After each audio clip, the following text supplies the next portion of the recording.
Tell me, Tom, talking about this and about your application, do we work any of these parts with the app, like the cerebrum, the limbic system, or the autonomic nervous system, or is it just about the muscle relaxation? It has nothing to do with these three parts of the brain. Well, I don't know for sure where the muscle control is for the ability to relax. But this is your, gosh, I can't even remember the name of it right now, but this is your muscle control, cerebellum. This is the cerebellum, which is your muscle control brain. And so when you are practicing tensing and relaxing and noticing the difference, then you're probably developing neurological pathways in the cerebellum. Because if you take your hand and you hold it up and then you go, relax, that's like super easy to do. And if you try to do that with the muscles in the back of your neck, it's like, how do I find those muscles to relax? Because we don't use those muscles regularly in relaxation. We use them in tension, but not in relaxation. You know, the way we use muscles, if you just do a little something like that with your little finger, that's quite easy. But if you try to do that with your little toe, all the toes go up and down because we haven't developed the neurological connections to individually control each of our toes. So the progressive muscle relaxation works to develop the ability to relax individual muscles in your body on demand. That's what it does. Progressive muscle relaxation is probably I think one of the most misunderstood relaxation techniques because it's generally considered equivalent to yoga or meditation or mindfulness and PMR all the same. But what progressive muscle relaxation does is it triggers the growth of neurons in the brain that allows you to relax on demand. So there's a really cool video that I have that I use when I'm working with people, and this is, you know, definitely thanks to the University of Southern California for making this wonderful video. But this video talks about how our brain changes when it's given new information, and that new information can be simply, I'm going to tense my shoulders, notice how it feels, release, and notice the difference. And that noticing the difference is feedback to your brain as to how these muscles work. So I'm going to show this video. And so here is a neuron in your brain. There's the neuron cell body here. There is the dendrites, which is a little connection that comes off of the neuron cell body. Here's the main fiber of the neuron going off to other places. And here are other neurons that have connected in. Dendrites play an important role in communication by receiving and transmitting signals from other brain cells. Dendrites grow as cells adapt and respond to new information. Patterns vary between cells, but most dendrites grow 4 to 5 branches at a time. A growth cone at the tip of the dendrite expands when calcium is released and is trimmed back as the cell matures.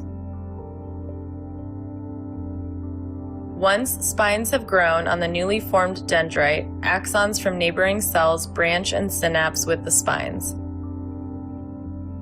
Growth of dendrites occurs across the lifespan, but tends to decrease with age. So I think that's pretty fantastic that just doing the progressive muscle relaxation triggers the growth of neurons in the brain to allow you to relax on demand. So this is not a one-shot thing. So it's, yes, if you do a progressive muscle relaxation session, you may feel better at the end because you're relaxed. But if you do 20 progressive muscle relaxation sessions, then your ability to relax on demand has gone up. And that's the key there. Now, one of the issues with growing these neuron fibers is how long it takes. And so let me show another little video here, if I can call it up. And this is a time-lapse video for neuron growth in the brain. Okay, so I don't know the details on this video. I'm sure it was not done in the brain. I'm sure this was neurons that were outside of the brain to take this. But so here we go. So here are the neuron cell bodies. These are the dendrites coming off. And then here are axons that go off to other places. So here we go for 2 days worth. 4 hours, 8 hours, 12 hours, 1 day, day and a half, and 2 days. Pretty amazing. And it just keeps going and going and going. And so this is what you're triggering when you do progressive muscle relaxation. Wow. So that's a little bit about the brain, the neurons, but to tell you exactly where it is, my guess is it's in the cerebellum. Okay. Very interesting videos and very interesting answer. Talking about progressive muscle relaxation and taking the opportunity to talk about your application. Would you like to explain a little more about what the sessions are about? How long do they last? How often should they be done? Sure. So with the progressive muscle relaxation app, one of the things I just want to mention is that if you hit the bottom button, it opens a web page that gives you the opportunity to read about the app. And at the top here, there's the 4 languages. You can choose your language. And the video is a 10-minute video, which has subtitles for the different languages. Then back to the app, the primary feature to use is the muscle relaxation training session. So that's the first button. And with it, you can choose between beginner 1 and 2, expert 1 and 2, or you can make customized sessions. And the beginner has more,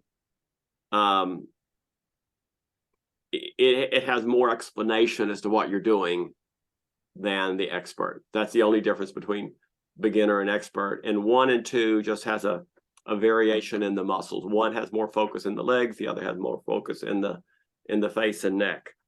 And that's because I was using Dartmouth College audio and an Arizona State University audio, and they had those differences. So when I made the app, I just put those into the app. And so with a person that I'm working with for Misofonía, assuming they are sufficiently old, you just don't do this with a 12-year-old. And they have some level of anxiety or tension that you want to address that overall anxiety and wellness issue. I ask people to do a beginner 1 session and then a beginner 2 session on the first day after watching the information.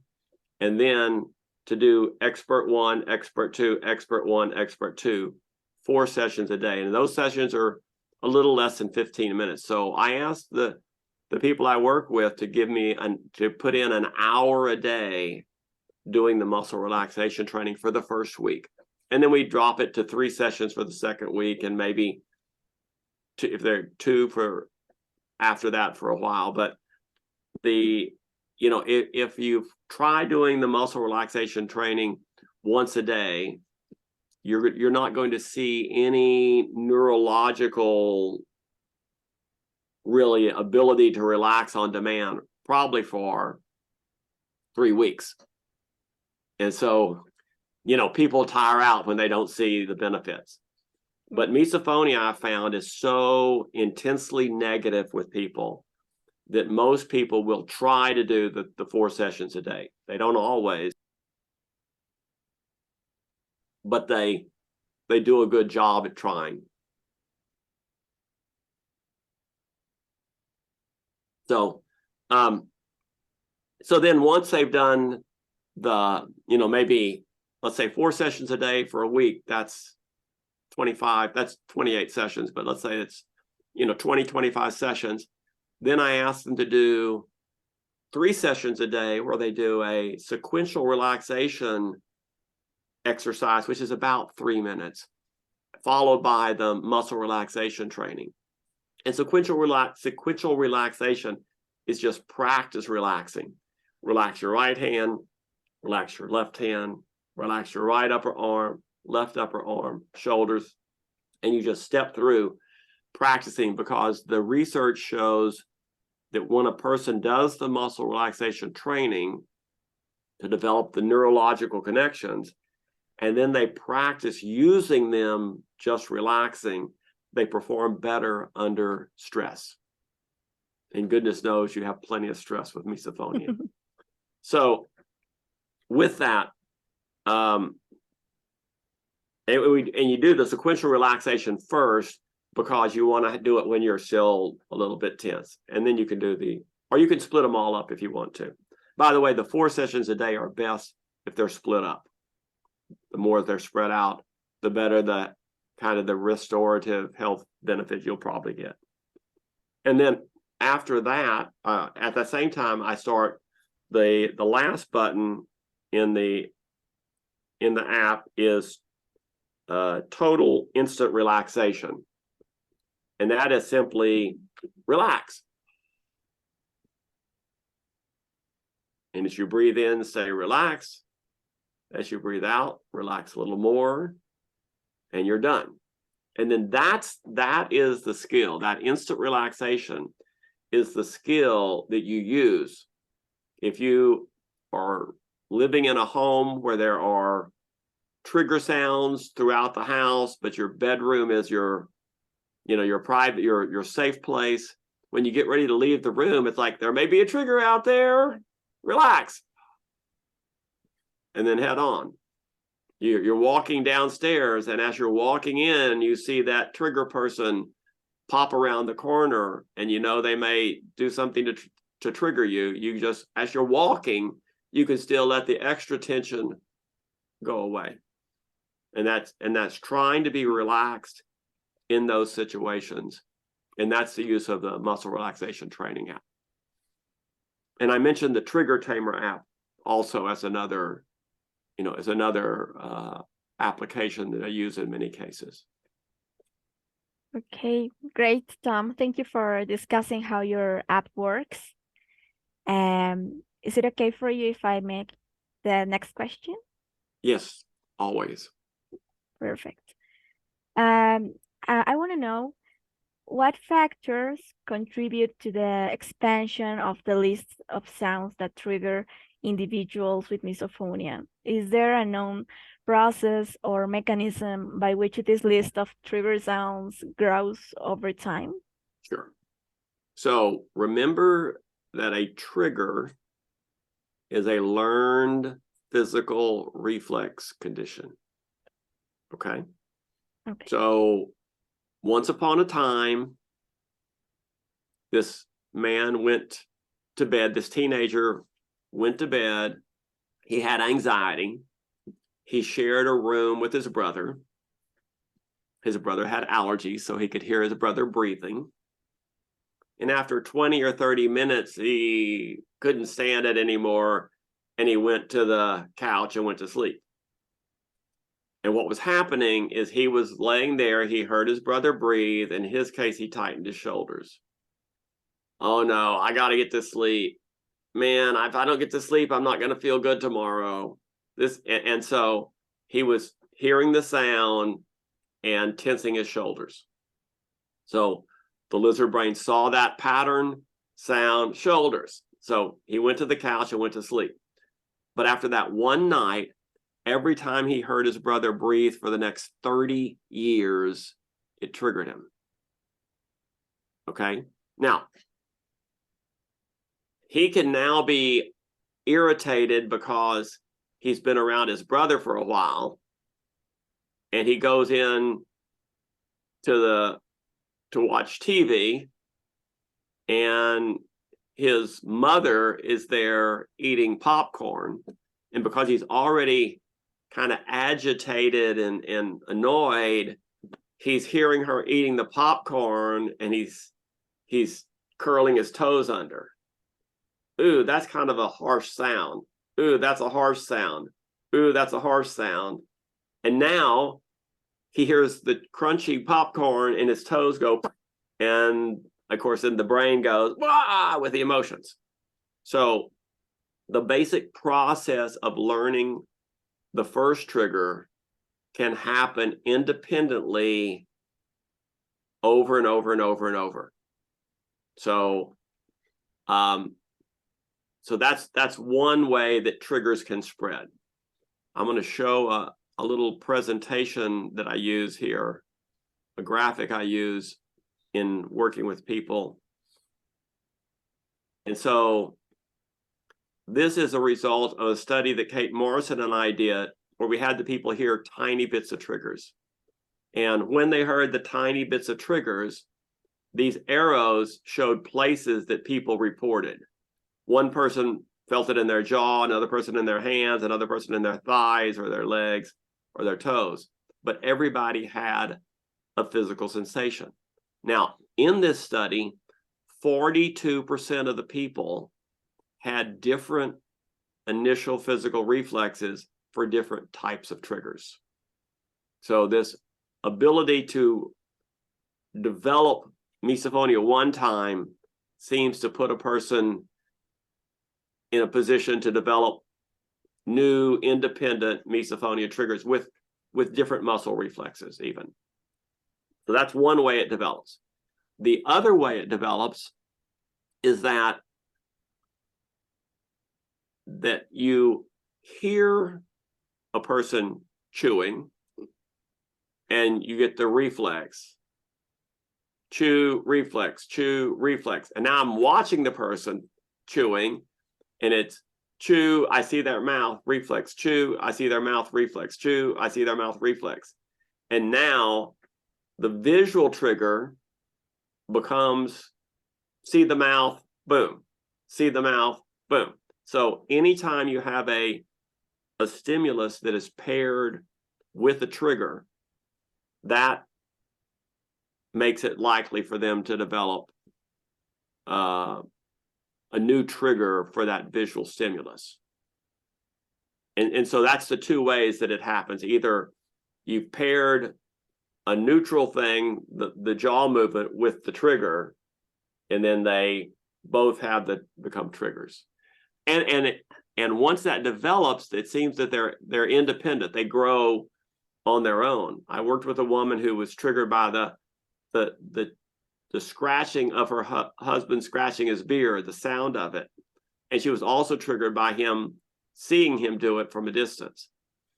And so we had done the first work on reducing her reaction to the sound of the trigger. And then, but the sight of the trigger was still just as strong.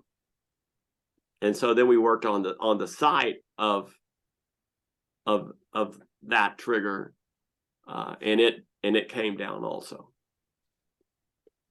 So Pavlovian conditioning at its worst. Okay. Thank you for providing your response, Tom.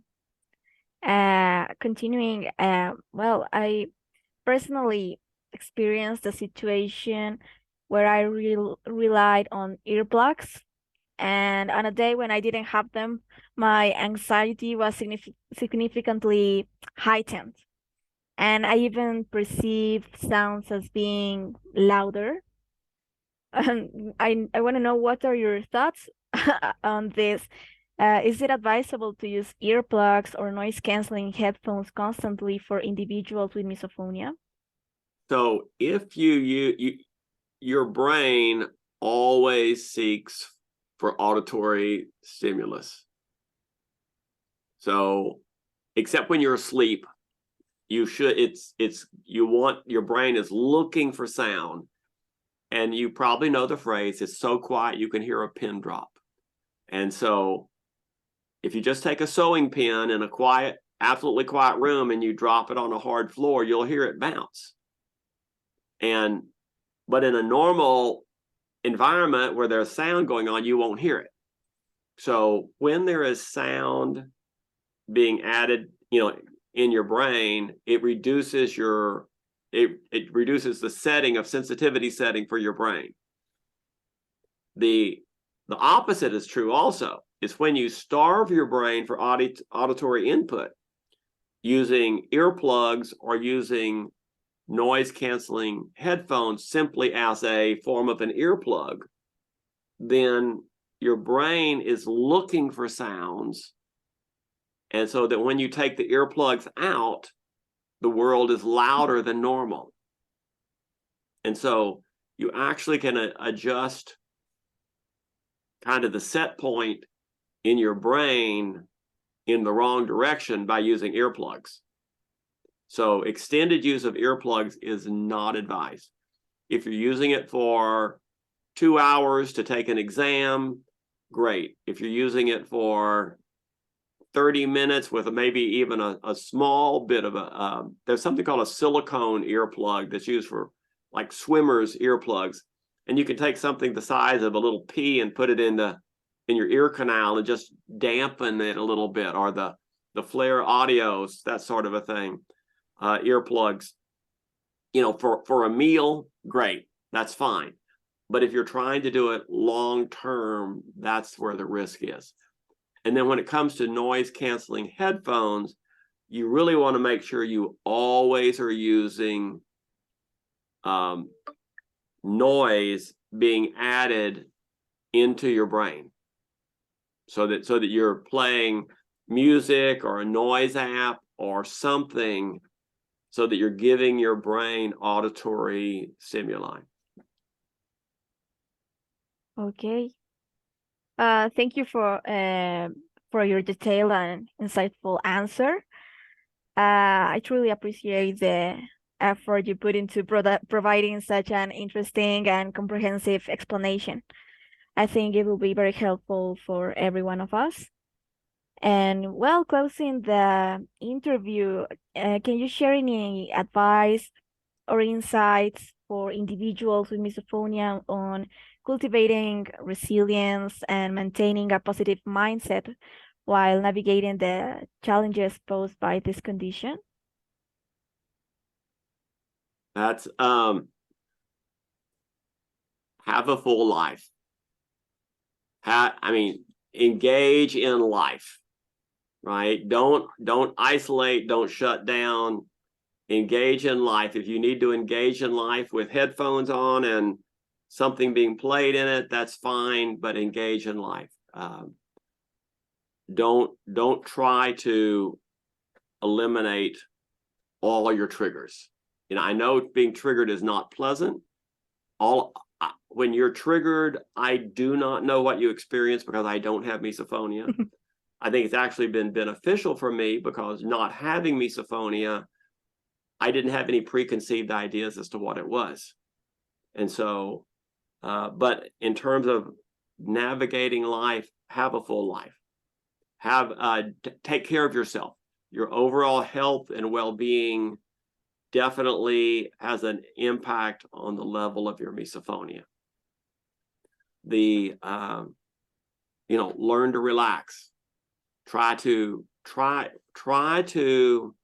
in your life, as you're living your life, try to have situations where you can use the noise, for example, and actually, open ear earbuds is probably better than like noise canceling, because you're simply adding more sound and you're getting the trigger sounds in there, and you're bringing the severity from a 8 down to a 4, and you can focus away and then work on focusing your attention on the world around you. Do not let the trigger suck you into the spinning about how bad it sounds and how horrible it is and how unfair it is. Work on focusing on the world around you and what you're doing and carrying on and moving on from that trigger. And when you do that with a moderate level trigger, you often will start to, over time, even in one meal or one activity, your severity may drop off. You may not notice it so much. And so from that standpoint, really focusing on doing things you like, on happy times, good activities, good self-care with the muscle relaxation training, sleep, diet, lack of alcohol. Alcohol is almost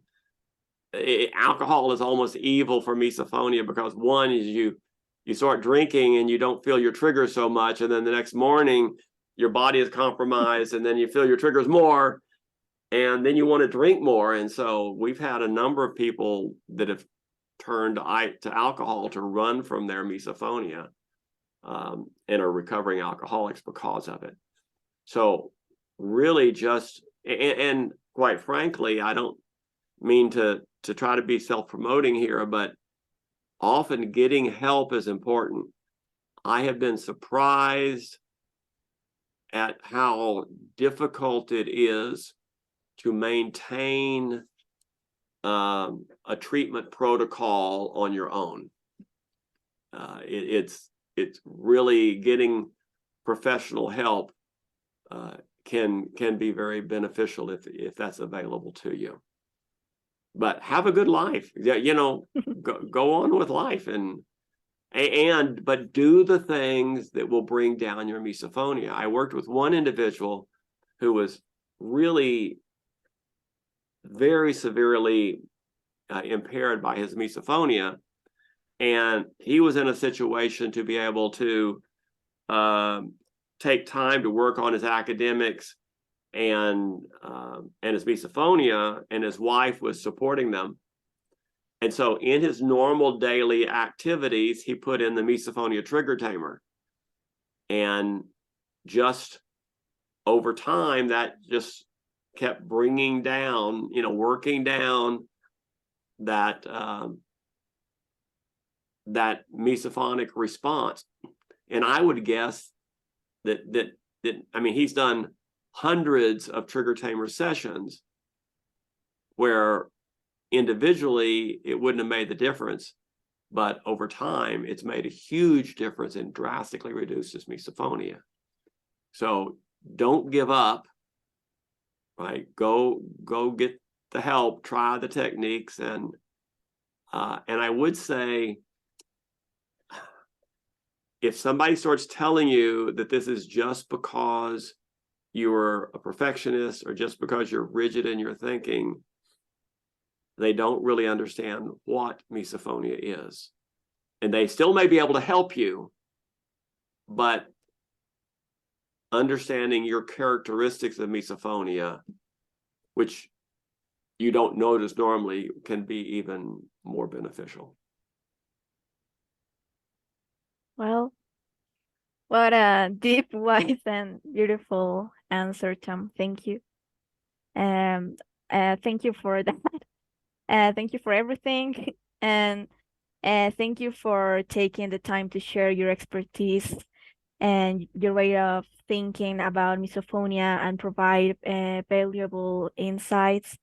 Your knowledge has shed light on various aspects of misophonia and will undoubtedly be helpful to all of us who experience this condition.